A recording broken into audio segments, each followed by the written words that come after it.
So this is how deep we go. It's 3 levels of carefully crafted question cards to dig deeper. And today, we have the founders of the game, and we're gonna show you how it's played. So we have instructions that guide you on how to play, but honestly, you can play it however you want to. But we do have 2 rules, is dig deep and seek discomfort. Level 1 is all about breaking the ice. This is the intro to getting deeper. Level 2 is exposing your real thoughts, getting things off your chest, and letting go of the things that you keep inside. Level 3, getting deep. You might be hesitant and anxious to answer these questions, but these are the questions you need to find that connection and not hold back your emotions. All right, and these right here are the wild cards. They're a secret. And PSA, they look really dirty and beat up because you threw them off of a mountain in Los Angeles. Don't worry, when you buy them, they're not going to look like this. They're going to look brand new and crispy. Yours have not been thrown off a mountain. All right, we're gonna start with level 1. I'll pick it. If you could compliment yourself, what would you say? If you could compliment yourself, what would you say? It's like, I would say, you're doing good. You're doing good. Keep going. I'm proud of you, and I'm looking forward to seeing more beautiful things coming from you. So, that's what I say. I would compliment me on my ability to push past my limits and how often I do it. And I think that's like the main thing. If I could compliment myself, what would I say? I would say, just to sum up in words, I'd love to be around you as a person. The way I compliment myself is I would say, I'm proud of you and that you're doing a good job of working to become the person you aspire to be. And just to keep pushing, and I'm proud of you. So I'd say. We're forcibly making Ladarius pick level 2. What am I currently addicted to? I'm addicted to energy drinks and another one, but I think it's a good addiction. I kind of veered my attention to wanting to know more. So I guess that's kind of addiction. Like, I'd be like very eager to want to touch a little MacBook or a keyboard or something just to learn. So yeah, I say I'm currently addicted to that. Yeah. What are you currently addicted to? I'm addicted to lattes, specifically specialty lattes, because they're good as fuck. And it's not the fact that I can't go without them, it's just the fact that I always want one. So yeah. I gotta go with Daxi, but man, I'm addicted to the iced sugar cookie almond milk latte from Starbucks, and also the iced chestnut praline latte with almond milk from Starbucks with no whipped cream. Those are 2 things I'm addicted to. Ew.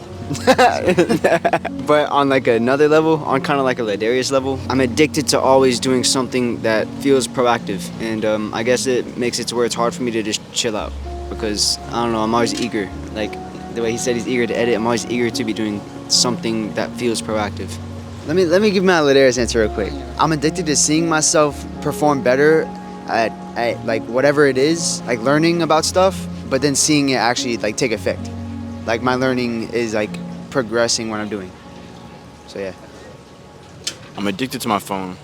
I find myself looking for distractions in many outlets on the phone. Is that the private section on the Safari, or is that Tinder, or is that Instagram or Snapchat? I would say currently, I'm currently working on that, but currently I would say I'm addicted to that. I'm addicted to being a perfectionist, because like whenever I'm working on my music or I see something that I'm in control of, I just feel like I don't ever see a perfect vision. So then I always got to tweak it a little bit. But I've come to know that I'm okay with imperfection, but I'm always going to strive for it. So would you say your addiction to perfection is bad?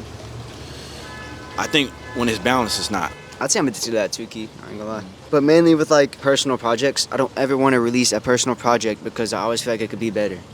Yeah. But the first iteration's never the best iteration. So I'm gonna have Daxi pick level 3. What was the hardest goodbye in your life? I'm gonna go last. I'm gonna Key go first. Damn.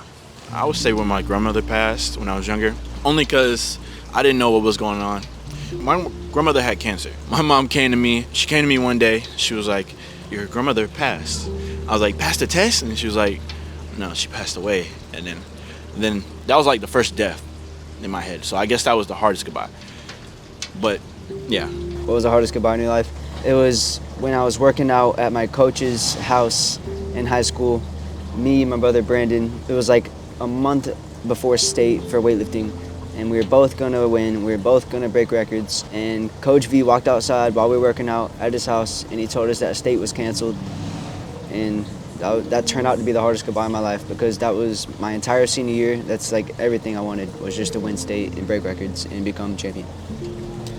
So what was the hardest goodbye in your life?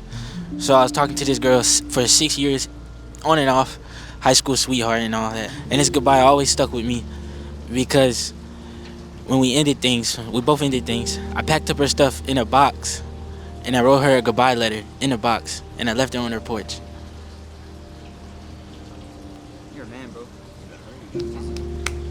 It was 7th grade me, not whenever me and my girlfriend in 7th grade broke up, but whenever she was moving away. And when she broke up with me, this is like, I'm speaking as me in 7th grade. I never accepted the fact that we broke up. I always thought, you know what I'm saying, things were the same, but they weren't. And then when she was moving away, it was like hard for me to accept that she moved away. And I actually never said goodbye the day of. I just thought about that. So I just know me in middle school, that was my hardest goodbye. So yeah. I didn't know that about you, bro. I didn't know you. And these are the wild cards, and we keep these a secret.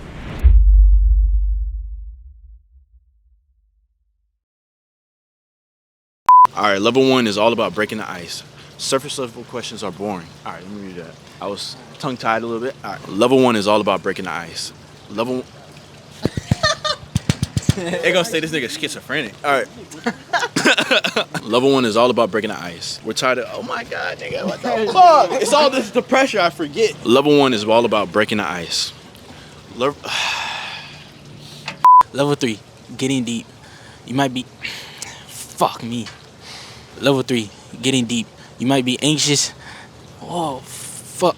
You might be anxious and hesitant to answer these questions, but fuck me.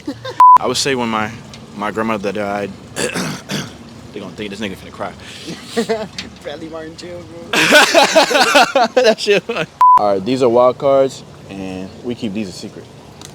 It's gonna look. And these are the wild cards, and what?